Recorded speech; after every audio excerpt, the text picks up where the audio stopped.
इस चुनावी सभा की अध्यक्षता कर रहे सुमन जी, मंच के संचालक भारतीय जनता पार्टी के नेता श्री विनोद झा जी,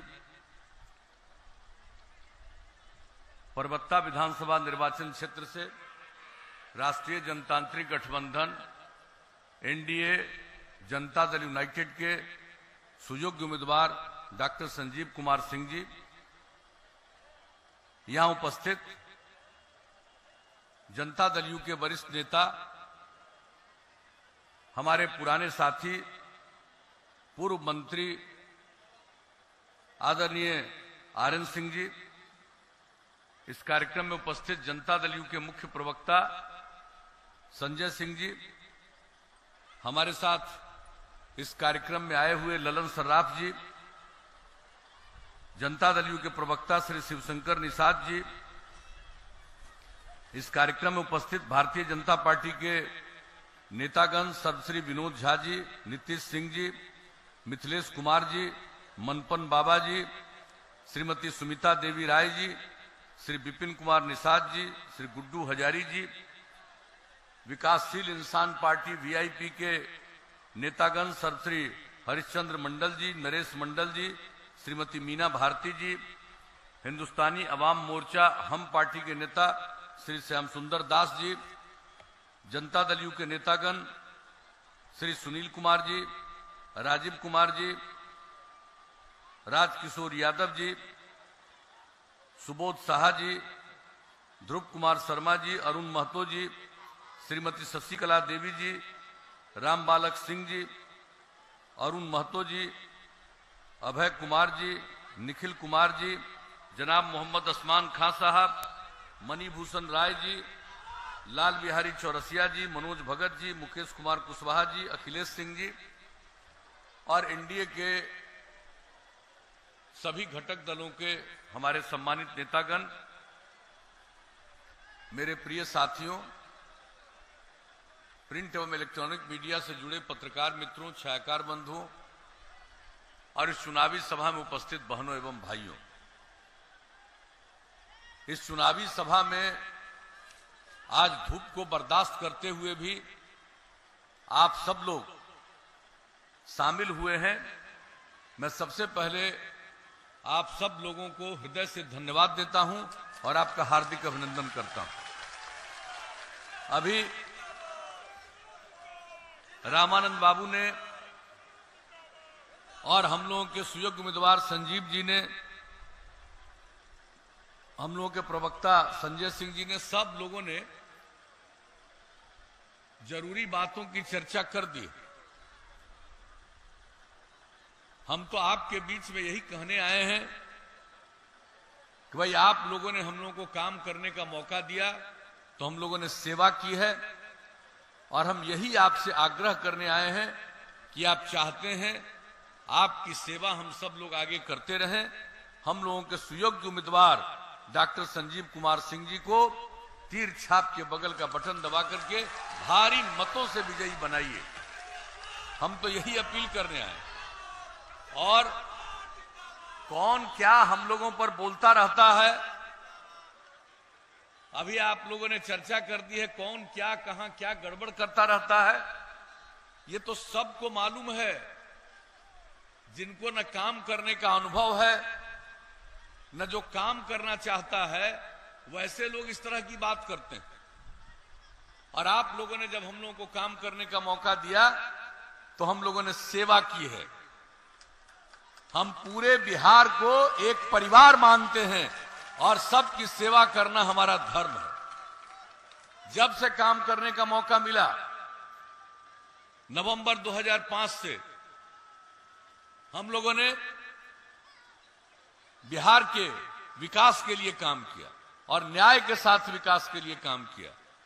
न्याय के साथ विकास की बात हम करते रहे, उसका सीधा मतलब है हर इलाके का विकास और समाज के हर तबके का उत्थान। हम लोगों ने पूरे बिहार में किसी की उपेक्षा नहीं की। और जो परबत्ता का इलाका है, हम तो पहले आते रहे यहां, और अभी रामानंद बाबू ने बहुत सारी बातों की चर्चा कर दी। तो हम लोग तो सब जगह की सेवा करते रहे, किसी की उपेक्षा नहीं की और समाज के हर तबके का हम लोगों ने उत्थान किया। कोई तबका ऐसा नहीं है जिसकी उपेक्षा की। और जो लोग किनारे पर थे उनको मुख्य धारा से जोड़ने के लिए हम लोगों ने और विशेष पहल की। क्या महिलाओं के लिए किया? महिलाएं तो नाम मात्र की जनप्रतिनिधि हुआ करती थी, और महिलाओं के लिए जो हम लोगों ने किया, जब काम करने का मौका मिला तो पंचायती राज संस्थाओं में, नगर निकायों में महिलाओं को हम लोगों ने 50% का आरक्षण दिया। 3 चुनाव हो गया है, कितनी बड़ी संख्या में महिलाएं जनप्रतिनिधित्व कर रही हैं। जिन लोगों को 15 साल काम करने का मौका मिला, बताइए क्या उन्होंने अंदर गए तो अपनी पत्नी को तो गद्दी पर बैठा दिया, लेकिन महिलाओं के लिए कोई काम किया? आप बताइए, 2020 में चुनाव हुआ, अनुसूचित जाति जनजाति को भी कुछ नहीं, अति पिछड़े वर्ग को भी कुछ नहीं, और हम लोगों को मौका मिला तो हम लोगों ने महिलाओं के लिए तो 50% आरक्षण, अनुसूचित जाति 12%, अनुसूचित जनजाति 1% और अति पिछड़े वर्ग को भी हम लोगों ने 20% का आरक्षण दिया। सबको जनप्रतिनिधित्व का अवसर मिला, सबकी इज्जत बढ़ी, सबको प्रतिष्ठा मिली, सबको लोगों की सेवा करने का मौका मिला है। और हम तो प्रारंभ से कहते रहे, जब पुरुष और स्त्री सब काम करेंगे तभी समाज आगे बढ़ेगा। और आज जो बिहार आगे बढ़ रहा, उसका सबसे बड़ा कारण है महिलाओं की तरफ से इतना काम करना। और उसके अलावा जरा देख लीजिए, शिक्षा के क्षेत्र में जो काम, क्या बुरा हाल था। गरीब घर के लोग तो पढ़ नहीं पाते थे। हमने पता किया कि भाई जो सबसे ज्यादा बाहर रहते हैं वो कौन लोग हैं, प्राथमिक विद्यालय से भी बाहर रह जाते हैं। तो पता चला या तो महादलित समुदाय के हैं या अल्पसंख्यक समुदाय के। उनको स्कूल तक पहुंचाने के लिए बोलिए, हम लोगों ने जो काम शुरू किया, टोला सेवक, तालीमी मरकज स्वयंसेवक, 30,000 लोगों को काम में लगाया और उनको 60 साल के लाइफ जीवन तक के लिए भी हम लोगों ने काम में लगा रखा है। और अब कोई स्कूल से बाहर नहीं रह पाता है, न के बराबर।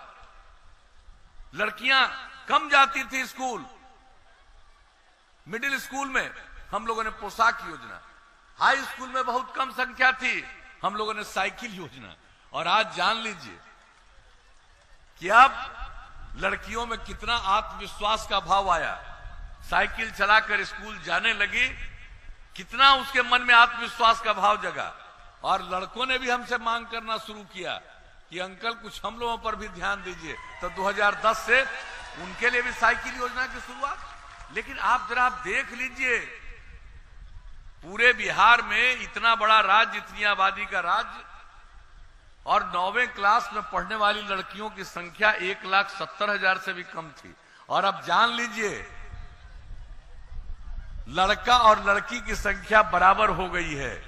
और इस बार तो जो मैट्रिक की परीक्षा हुई, उस परीक्षा में लड़कों से ज्यादा लड़की शामिल हुई है परीक्षा में। अभी आप समझ लीजिए। तो हम लोग तो एक एक काम किया, अपराध पर नियंत्रण किया, और कितने बड़े पैमाने पर शिक्षकों का नियोजन किया गया, नियुक्ति की गई। एक एक काम हम लोगों ने किया, कितने स्कूल बनाए गए, सब काम किया। अस्पताल के सुधार के लिए काम किया, चिकित्सकों की बहाली, हर तरह से काम किया गया, और लोगों के लिए दवा का प्रबंध किया गया। तो एक एक क्षेत्र में हम लोगों ने। और आप जान लीजिए, अपराध के मामले में क्या बुरा हाल था, कितने सामूहिक नरसंहार हो रहे थे, कितने लोगों का अपहरण हो रहा था। शाम होते कोई घर से बाहर निकलने की हिम्मत नहीं करता था। और साहब अब जान लीजिए, अपराध के मामले में अब कुछ लोग तो बायां दायां गड़बड़ करने वाला आदमी रहता ही है।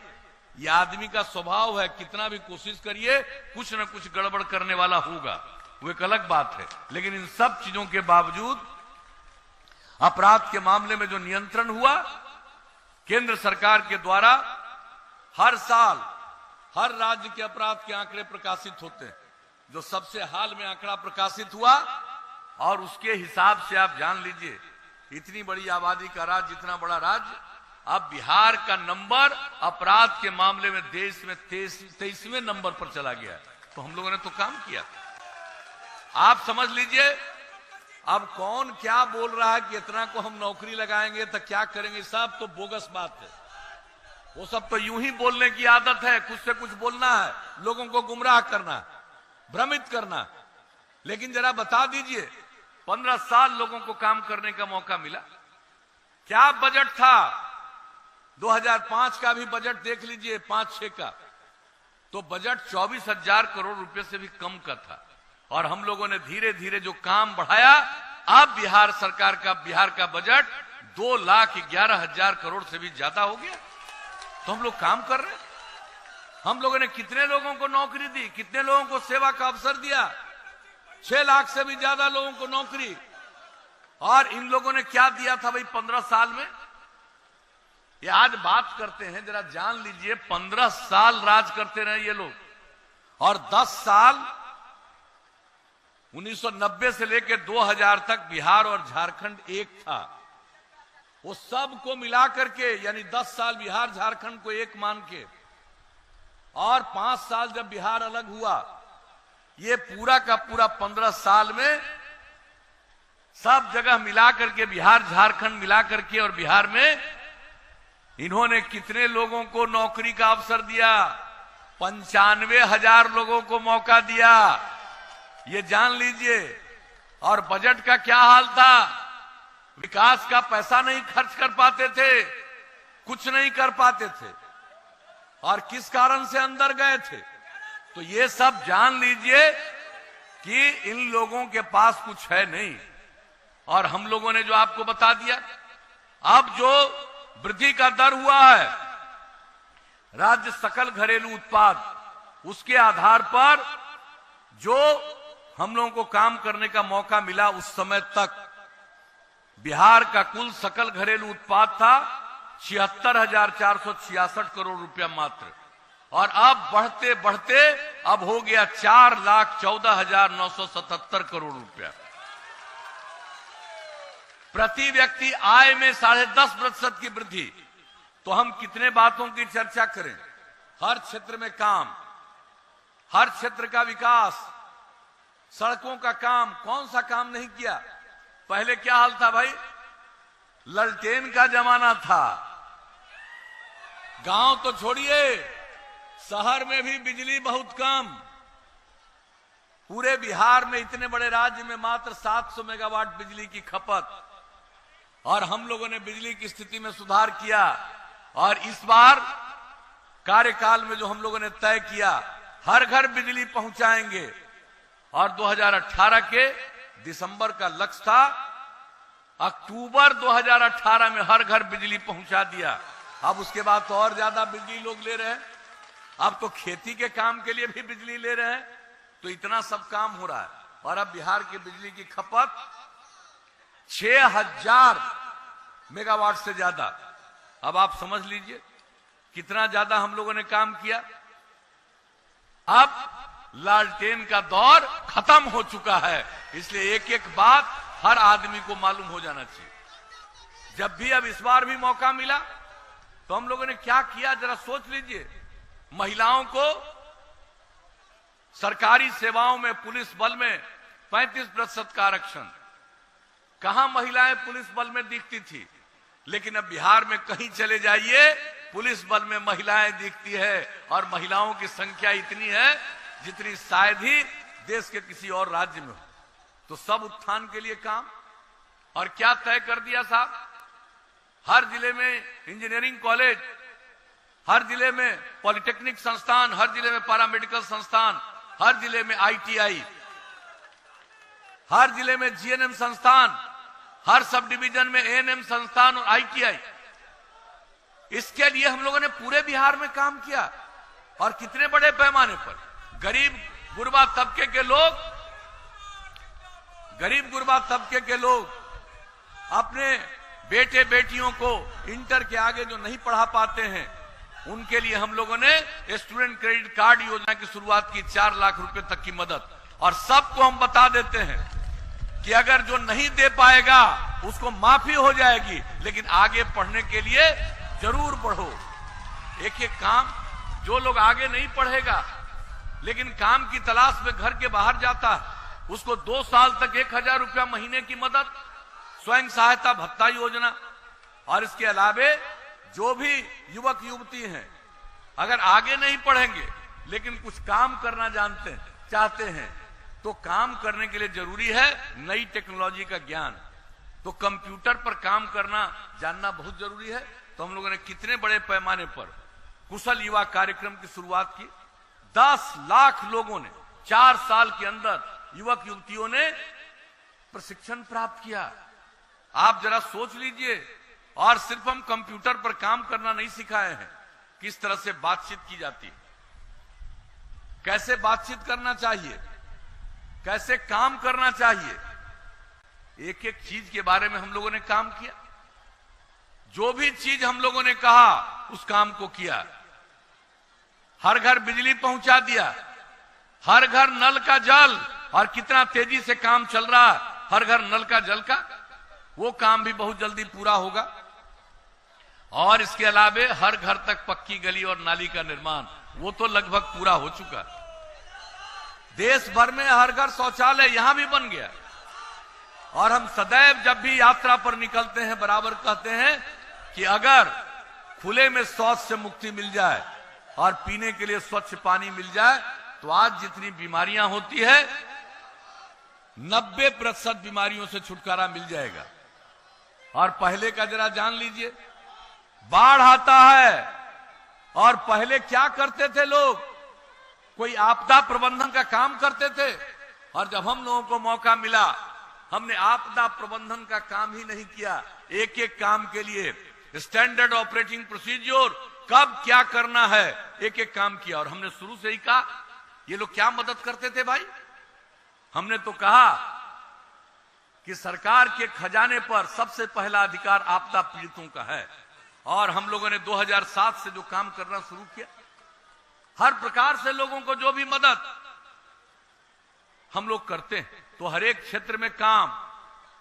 और आपको हम यही कहने आए हैं भाई, अगर हम लोग काम करते हैं और केंद्र सरकार के द्वारा, जब से केंद्र में आदरणीय नरेंद्र मोदी जी प्रधानमंत्री हैं, बिहार के विकास के लिए भी उन्होंने विशेष योजनाएं दी है और सब मिलकर के बिहार को आगे बढ़ाने का काम कर रहे हैं।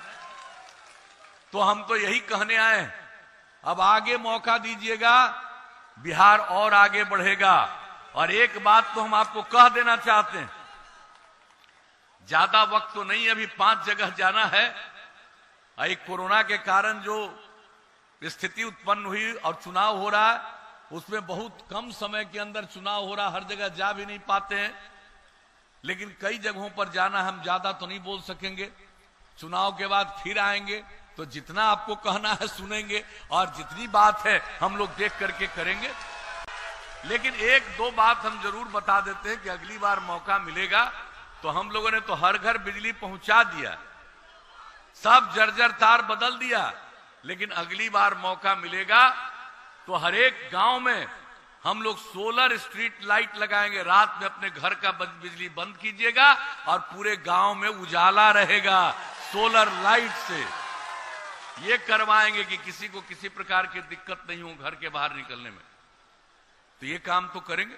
और हर खेत तक सिंचाई की व्यवस्था करेंगे, उसके लिए सब कुछ उपलब्ध कराएंगे। और जो भी काम करवाया है उसका अनुरक्षण भी करेंगे। और साफ सफाई का काम गांव और शहर दोनों के लिए करेंगे। और जो इतनी टेक्नोलॉजी आ रही है कि अब सिर्फ कंप्यूटर पर काम करना नहीं सिखाना है, नई टेक्नोलॉजी पर भी सबको सिखाना है, ताकि वो बेहतर काम कर सकें, उनकी आमदनी बढ़ सके, दूसरे को काम में लगा सकें। इसके लिए हम लोग हर जिला में मेगा स्किल सेंटर बनाएंगे। तो ये सब काम हम लोग करने वाले हैं, अगली बार मौका दीजिएगा। और हर गांव तक सड़क बनाने का काम बहुत हद तक पूरा हो चुका, लेकिन अगली बार मौका मिलेगा तो कई गांवों को जोड़ते हुए प्रमुख सड़कों तक जाने का भी इंतजाम हम लोग करेंगे। और जो शहर और बाजार है उसका चौड़ीकरण तो हो ही रहा, उसका बाईपास बनवाएंगे और जहां बाईपास के लिए जमीन नहीं मिलेगा वहां सड़क के ऊपर सड़क, फ्लाईओवर बनवाएंगे। तो ये सब काम तो हम लोग करेंगे। और आज जितना ज्यादा हम लोगों ने महिलाओं के विकास के लिए जो काम किया, स्वयं सहायता समूह, जीविका समूह का गठन किया, 10 लाख हो चुका, अब उसके आगे बढ़ रहा। 1 करोड़ 20 लाख महिलाएं जागृत हुई हैं। अब आगे मौका मिलेगा, इस काम को और तेजी से आगे बढ़ाएंगे। आज कुछ लोग बोलता रहता है, मालूम था ये क्या चीज है जीविका समूह, हम जरा जानना चाहते। आजकल तो अखबार वाले भी और मीडिया वाले भी जो बोलेगा वही ना छापेंगे, लेकिन जरा हम इन लोगों से पूछना चाहते हैं, ये जीविका समूह किसने बनवाया? स्वयं सहायता समूह पूरे देश में था, बिहार में न के बराबर था। और हम लोगों को जब काम करने का मौका मिला तो हमने सबसे पहले जीविका समूह वर्ल्ड बैंक से कर्ज लेकर के हमने काम करना शुरू किया और इतना अच्छा स्वयं सहायता समूह बनवाया। 8 जिला से शुरू करके सभी जिले में लक्ष्य 10 लाख का, उससे भी ज्यादा प्राप्त कर लिए। और जीविका समूह इतना बेहतर बिहार में बना कि उस समय तो यूपीए की सरकार थी। आजकल जो साथ हैं बोल रहे हैं, जरा जान लें, बिहार में उन लोगों के टाइम में नहीं बना स्वयं सहायता समूह, हम लोगों ने बनाया जीविका समूह। और वो इतना सुंदर था, इतना बेहतर था कि उस समय की सरकार को भी अच्छा लगा और उसने पूरे देश में इसी को अपना लिया और नाम दिया आजीविका समूह। और कुछ नहीं मालूम है। अरे कौन जानता है महिलाओं के उत्थान के लिए काम हम लोगों की प्रतिबद्धता है। और हम बराबर कहते हैं, अगर पुरुष और महिला काम करेंगे, मिलकर के आगे बढ़ेंगे, तभी समाज आगे बढ़ेगा। लोग महिलाओं की उपेक्षा करते थे, महिलाओं के बिना किसी का कोई भविष्य है, किसी ने ध्यान नहीं दिया। पूजा करने के लिए तो कर लेंगे, लेकिन सच पूछिए तो महिलाओं की कितनी उपेक्षा थी। और हम लोगों ने उसके लिए काम किया और काम कर रहे हैं। आगे मौका दीजिएगा तो हम लोग तो इसी प्रकार के काम को और आगे बढ़ाते रहेंगे और बिहार को नई ऊंचाइयों पर ले जाएंगे। एनडीए की सरकार बने, केंद्र सरकार और राज्य सरकार दोनों के प्रयास से, मेहनत से जितना आगे अब बिहार को बढ़ा दिया है, निश्चित तौर पर हम लोग बिहार को विकसित राज्य में परिणत करेंगे, सक्षम राज्य में परिणत करेंगे। यही आप सब लोगों के बीच हम आश्वस्त करने आए और यही कहना चाहते हैं कि इधर उधर करने वाला लोग तो इधर उधर गड़बड़ करते रहेगा, लेकिन हम तो सब दिन कहा समाज में प्रेम का, भाईचारे का और सद्भावना का माहौल होना चाहिए। हम लोगों ने समाज में किस तरह से, इन लोगों ने किस तरह से क्या नहीं किया, अपराध किया, कितने सांप्रदायिक दंगे होते थे, किसी चीज पर नियंत्रण था? हम लोगों ने पूरे तौर पर एक एक चीज को नियंत्रित किया, समाज सुधार के लिए काम किया, पर्यावरण की रक्षा के लिए काम किया। तो हम तो अगर बहुत बोलेंगे तो फिर कैसे हम 5 जगह पहुंच पाएंगे? कहीं बोलना शुरू करेंगे तो हम पता नहीं कितना देर बोलते रहेंगे। इसलिए अब आगे बोलने की जरूरत नहीं है। आप सब लोग आए हैं, चुनाव के बाद हम जरूर एक बार आ जाएंगे। जिस दिन आप जिताइएगा, भाई संजीव कुमार सिंह जी को बुलाइएगा, जिताइएगा, आइए, हमको जिस दिन कहेंगे उस दिन हम आपके बीच में आ जाएंगे, आपकी सब बात को सुनेंगे और जो भी संभव उसको करेंगे। तो हम क्या उम्मीद करके जाएं? जिताइएगा ना भाई एनडीए के उम्मीदवार संजीव जी को, पक्का ना? तो इनको हम जीत का माला पहना दें।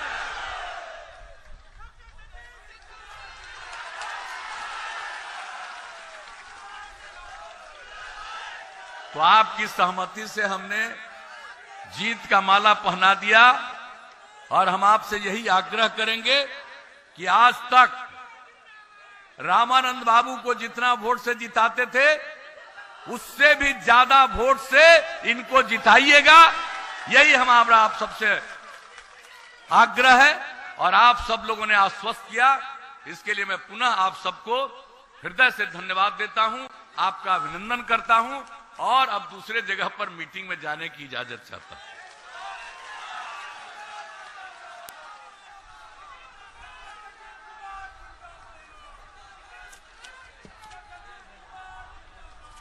सभा की समाप्ति की जाती है। नीतीश कुमार जिंदाबाद।